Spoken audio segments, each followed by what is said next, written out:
I saw the future, I saw vision, I saw that our students would eventually graduate, and I wanted to make sure that they had financial literacy education that was relevant to them, relevant to their life experiences, as well as their racial and gender identities. My name is Raquel Wilson. I'm an alumna of The Ohio State University's School of Public Health and a current student at Duke Graduate School.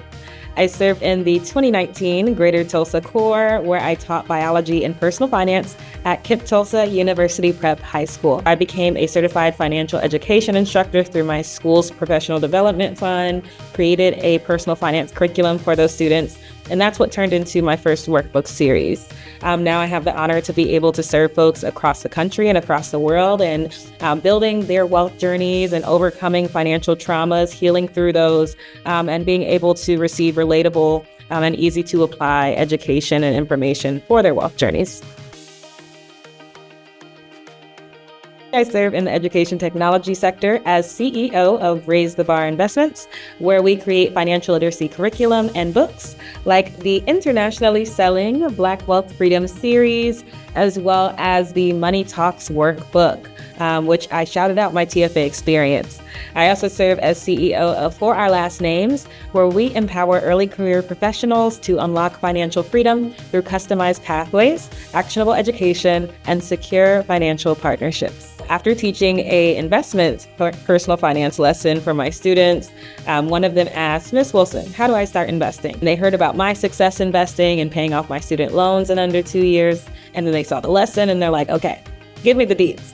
And I said, before I even tell you what to do, let me tell you why I do it. And I mentioned that, it's not just building wealth for myself. It's not even just building wealth to teach my students. It's so we can build generational wealth and liberate our communities. Not a lot of people realize that being a teacher is, in a sense, being an entrepreneur in your own classroom, in your own economy, being able to be solution-oriented for your key stakeholders, which are your students. That was my experience, and being able to not only problem solve in the classroom in a way that applied also in the marketplace, but also just being able to build those relationships with my students and understanding that relationship building is a key skill for any industry. I'm so grateful for all of the skills and the resources that I've learned and have been able to transfer into different industries. Disinvested communities like Black Wall Street, Tulsa, Oklahoma. If you know the history, then you know the history. If not, look it up.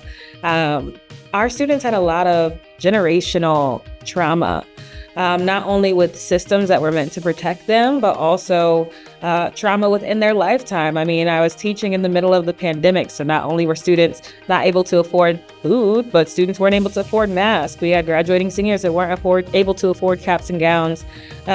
So I say this to say that it was important not only for my students, but also for myself to understand the importance of healing, the importance of becoming one with self, understanding your own values, not only personal values, but the values that you bring to any project and environment and space. And I think once one heals, or at least I'll speak for myself, once I healed and once I saw my value and the values that I bring to spaces, I was able to have more teachable moments with my students and relate as human to human, not just teacher to student.